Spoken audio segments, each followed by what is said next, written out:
So we've got Ray West. Hello, Ray. Hi. Thanks. Can you hear? Yes, we can. Hi. Yep. Thanks for this really informative session. Thanks. And I've been a spinal patient for a while, but I just wanted to get a refresh and see what the latest news was and if anything's changed in the field and what the latest thinkings are. I've got a suprapubic catheter, which used to block a lot. It doesn't block as much now because we change it more frequently. But I was just going to ask the team about sort of what's the policy with blockages now, and sort of I was told that you can't ring the district nurses anymore when you're symptomatic, like if you're sweating or got migraines, now you have to ring an ambulance straight away. So I'm just wondering if the panel could speak to what are the responses now if you've got a blocked catheter and you've got AG? I suppose it is getting to a hospital as soon as you can. District nurses are really short and sometimes we can take 2-3 hours now to get to somebody. Mm-hmm. So you often, if you've got an ID, you definitely don't have 2 to 3 hours to wait for someone to get to you. So the safest way is to call an ambulance. And as you may have seen, if you're living in Victoria, in particular Melbourne, you know, the code reds they've had, that, you know, it is a bit iffy at the moment. So yeah. Yep. So just ring the ambulance. Yeah. Ring an ambulance, or Yep. if you have someone that you've trusted and have got trained up to be able to do it for yourself, that you would think that was safe option, then go for it. Yeah, COVID we've has sort of. changed I was just going to say what we've done is we've reduced the time of the changes of the catheter, so we've shortened the weeks that it's changed now, and that seems to have prevented blockages in the last couple of years. But in the past, I think we had the changes were too long in between times, and it would get blockages on that sort of last week of the cycle. So we've shortened the weeks that we changed the catheter now, and I haven't had a blockage for a while, but so that's been a good solution. But I was just wondering what the overall policy was now still. So thanks, that's great. Good question, Ray. Colin Johansson, did you have a question? Yep. It's more of a warning and a statement. When I have presented to ED with hyperreflexia or autonomic dysreflexia, whichever term you're acquainted with,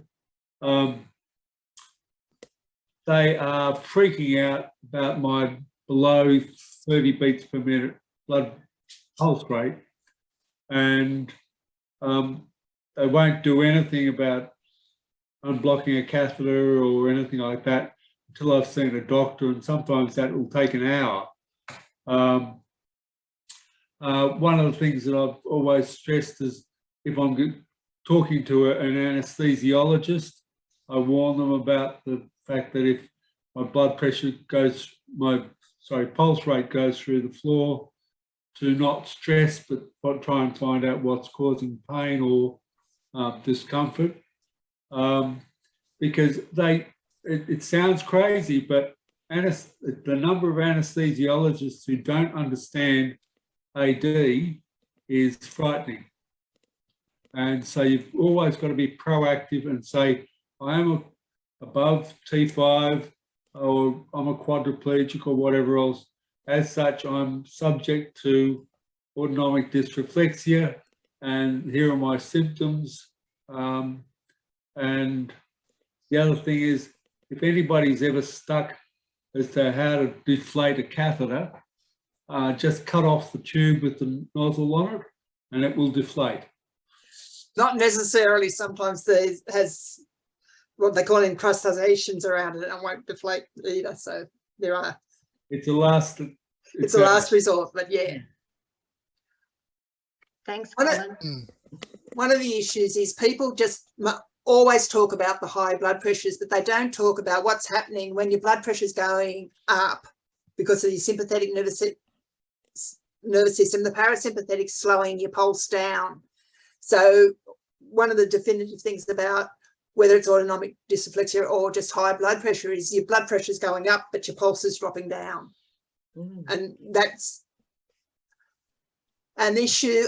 And the reality is, and I'm sure it may have changed now, but when I was doing, I'm talking to doctors, I suppose it was 10 or 15 years ago, they got an hour of spinal information pretty much, or a day of spinal information in their whole 7 years of training.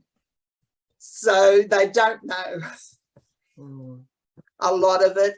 Because it is rare, they don't see it, and what you don't see, you don't remember as well. So it's why we say you should know, or have someone who will get there and stamp their feet on your behalf.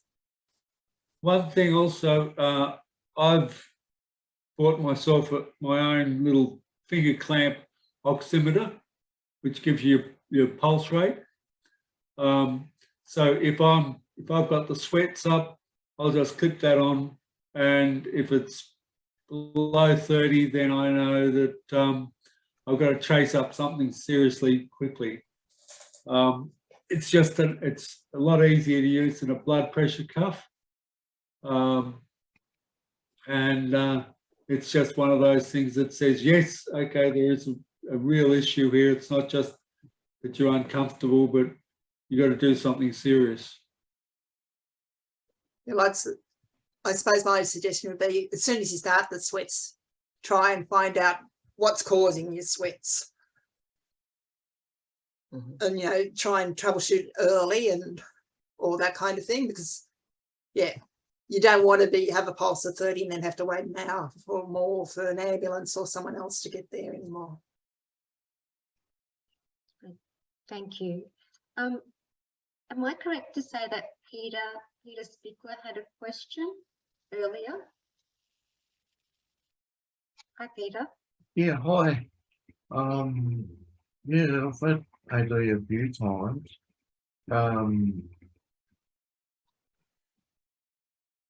Yeah, it's just been a few interesting experiences, like when you go to emergency department and that, and you explain them what's going on. They tell you the high blood pressure and all that, and you're trying to explain to them, okay, check the catheter, and you check all the things, and they just, sometimes they're just looking at you dumbfounded, and it gets quite concerning because you're stressing out, because you're sweating and you're feeling like absolute crap, and you're like, come on guys, you're supposed to be here to help me, not just look at me and wait for inevitable to happen. Yeah.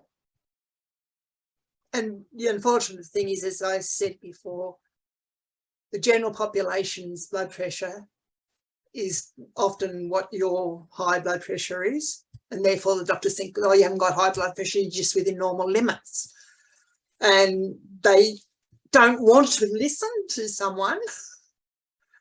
I sent someone to emergency at one stage because I knew what the person's blood pressure normally was, and he was like 140 or 150 and all that. And yes, I know there are hundreds of people out there, you know, that survive quite well on those blood pressures, but in his case he was really having dysreflexia, and they kind of said, oh no, blood pressure's fine, wanted to send him back, and I went, no way, you can't.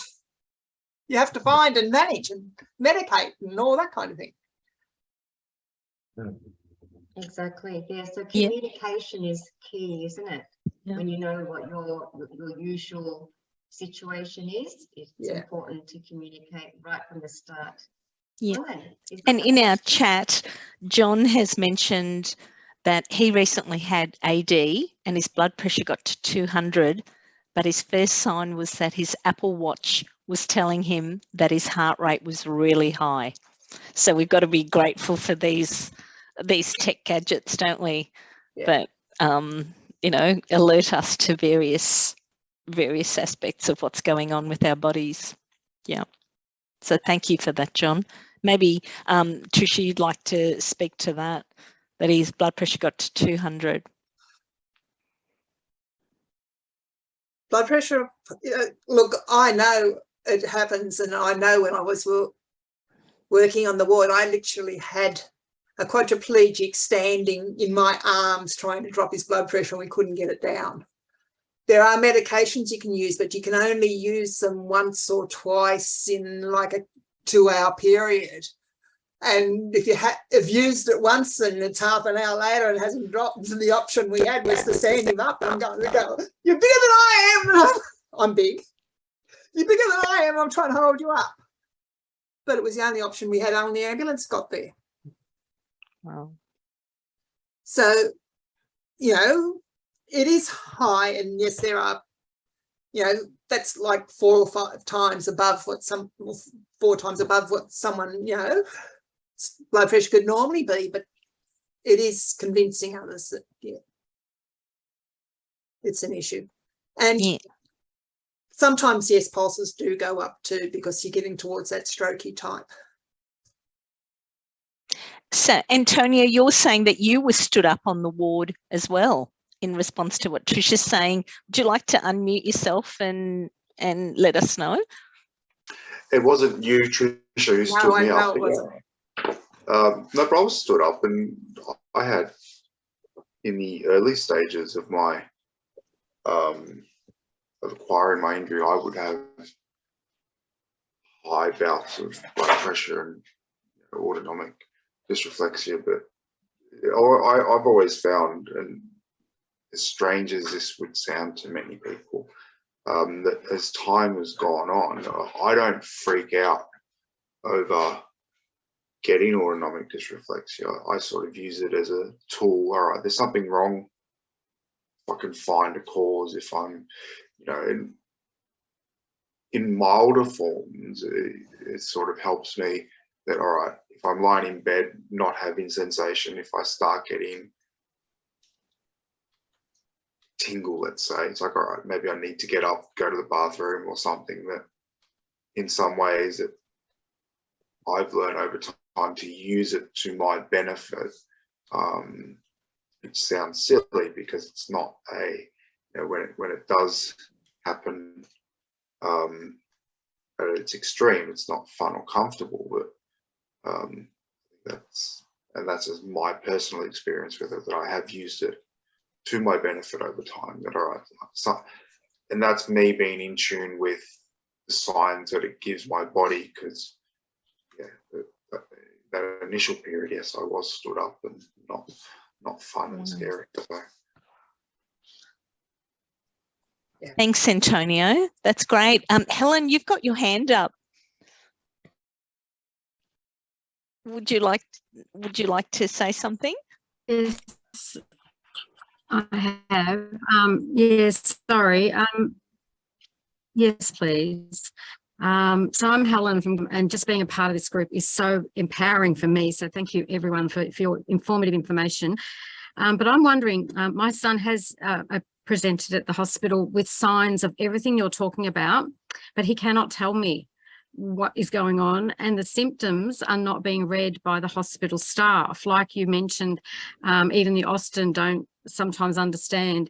So I'm wondering, does anyone know, or does AQA or spinal cord injury units or whoever have someone that we can contact as an emergency? And mind you, my son always presents on a Friday night. Do not know why Friday night's a favourite time for him.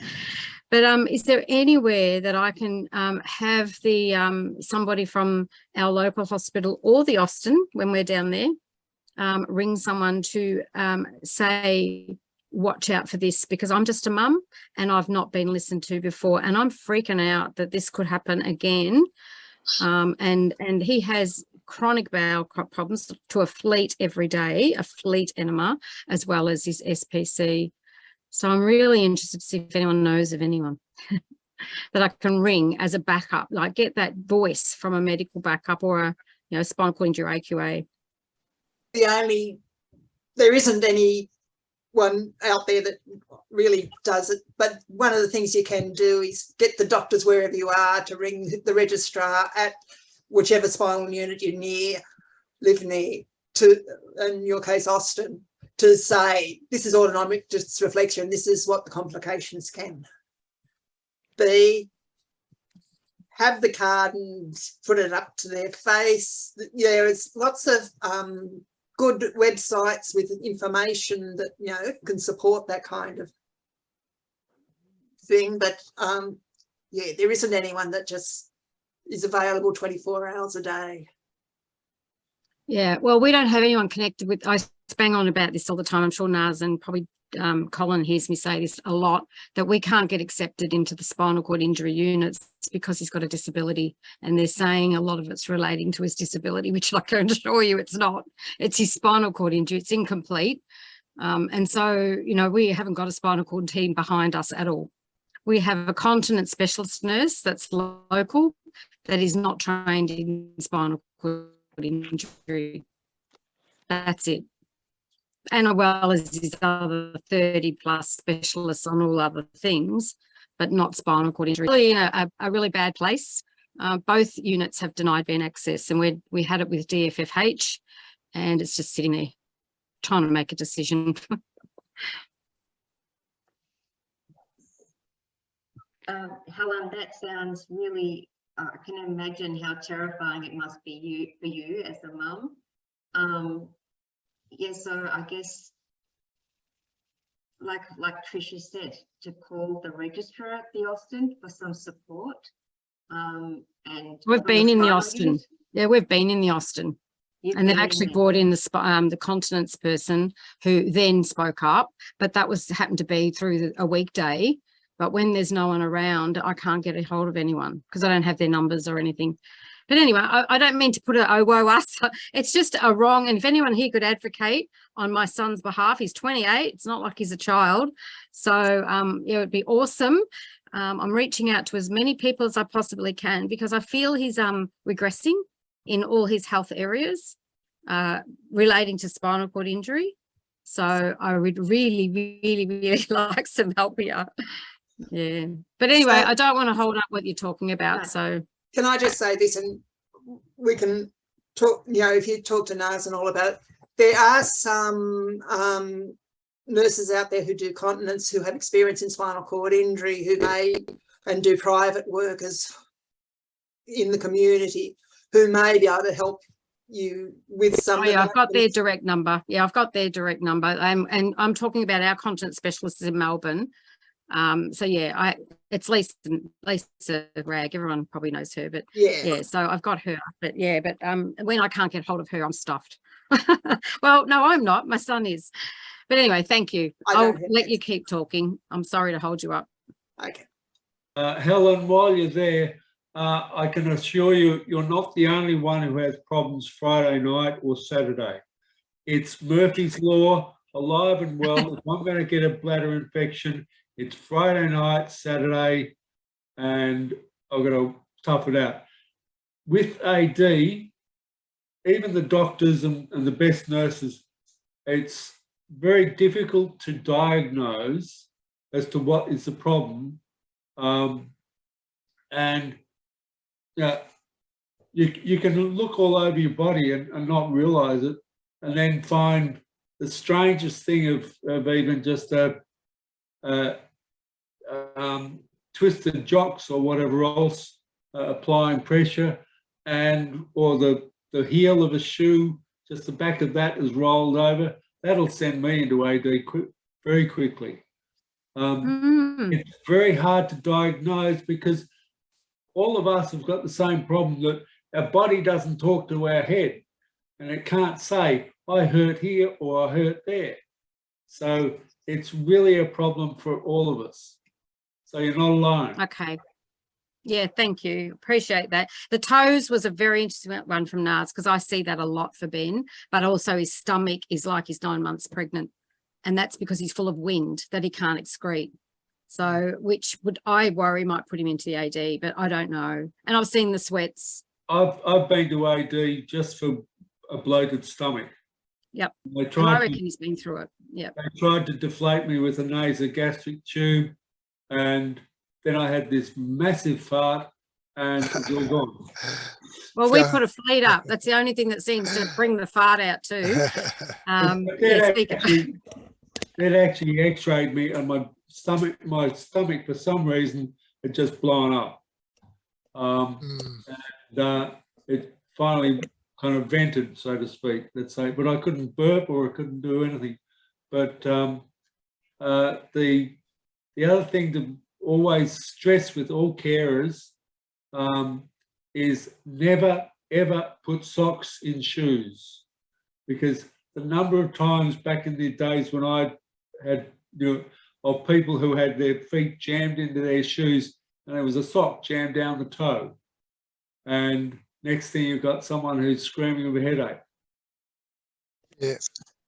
Thank you, Good Colin. point. I'll make sure that I reinforce that during training with our support workers, because Naz comes on and speaks to that. Josh has done that as well. But I'll make sure that I reiterate that message, Well, because it's simple things like that that can cause huge problems. A lot of mothers just automatically shove the socks in the shoes, and then another carer comes on who doesn't realise that there's socks in the shoe and jams the foot in, and they don't know. They're doing their best. It's Thank not you. their fault, but it's just something. It's a blanket. Never put socks in shoes. Yeah. Thank you, Colin. And I think, John, you've unmuted yourself, so you had some lots to contribute. Thank you so much. And then Ray, you've got your hand up as well. So if we go to John. Yeah, hi. Look, I've experienced it for the first time in a long time, about a month ago, and it was a catheter related issue. I was bypassing, but it got really, really high. My blood pressure and my watch was the first thing it was showing. Look, you're up to 137 with your heart rate, and once I sat up, it did improve, and I took some medication to drop my blood pressure. And eventually it dropped it down, but it was like, obviously it was a really dangerous thing that I hadn't been through in many years, and it would really open me my mind to this subject. But I want to ask you, you mentioned you took Telsamartin, is it, to reduce your blood pressure? Yeah, I took some Telsamartin. Now, this is probably something for Trish as well, but do you keep that on the side as a precaution, or like that? No, what I did was I take it every day, but I went and took an extra dose of it. Ah, right, okay. I don't know what that is. I just sort of saw your comment and thought maybe some people have like some medication just in case of something happening, and is that a good idea? Some people do. The issue being that if you take it and you solve the problem, then you drop the blood pressure because you've solved the problem, then you're likely to drop the blood pressure too low. So, and that's why they say, if you live close enough to an ambulance or a hospital, you can get to an ambulance or hospital within half an hour, then that's fine, because you can't give anything like that within half an hour again. Well, I was 4 hours after I rang the ambulance before they attended. Yeah. So, it's just being aware that by solving your issue, you're dropping your blood pressure. And if you've taken something already to drop your blood pressure, then you can drop it too far.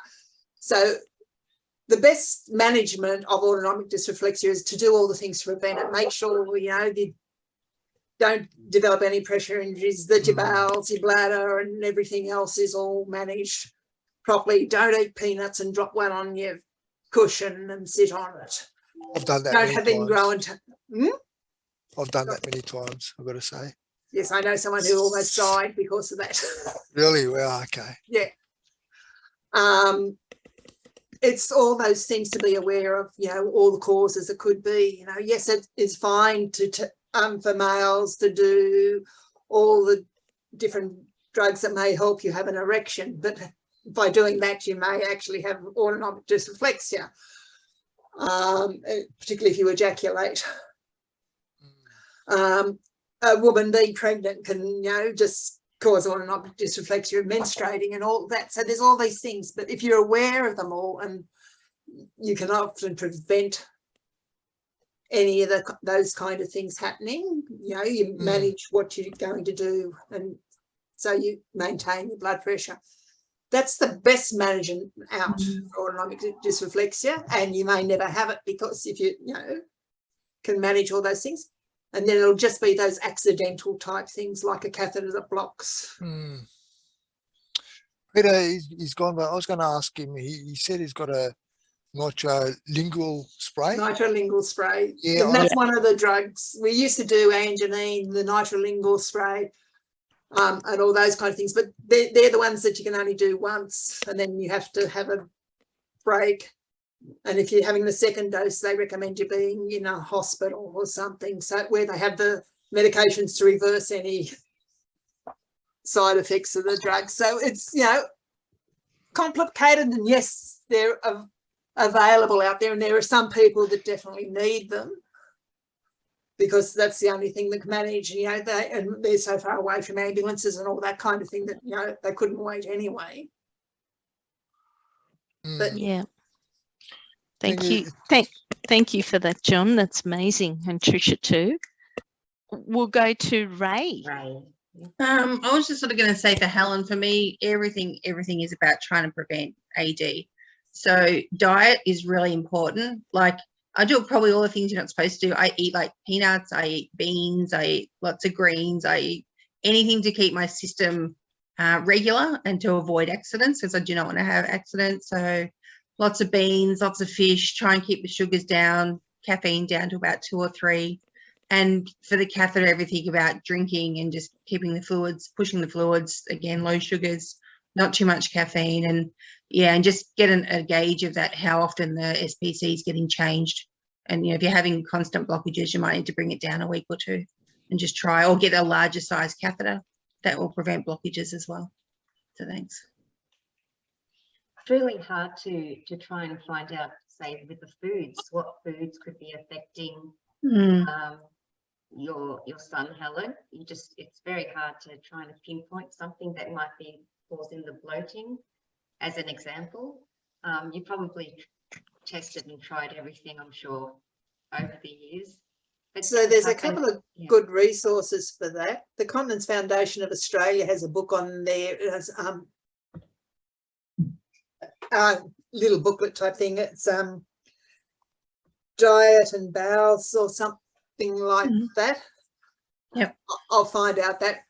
And there's a booklet that's called Solving Common Bowel Problems for People with a Spinal Cord Injury, a resource for people with a spinal cord injury. Both of them are free from the Continence Foundation of Australia on their website. You can get an electronic copy or not. The Solving Common Bowel Problems talks about in depth about, you know, if you've got this could be the issue and this is how you solve it. It's a New South Wales developed resource. And the one about the diet and all is, again, goes through, because everyone says, oh, you must have a high fibre diet, but, and I always get whether the, which fibre, the soluble or insoluble, one constipates and the other one helps push and fluid, and talks about that kind of thing. And as I said, both are downloadable. And if you like, I have the links somewhere. I'll send them through so that they can be added to what goes out to you. Everybody. Thanks. Yeah. Thank you. Great. Thanks for that, Tricia. And I've also got a resource here from Jane McAnally, who's a continence care registered nurse, and who's provided a whole heap of information to us at AQA on continence care, and lots of booklets and guidelines on all different kinds of catheters and their use, etc. And you know, and safe continence care. So I don't know if you'd like to speak to that, any of this, Jane. We found it to be really helpful with our training, because Jane's actually come along to one of our urinary and catheter management training, face-to-face training sessions with our support workers, and it was enormously helpul for us.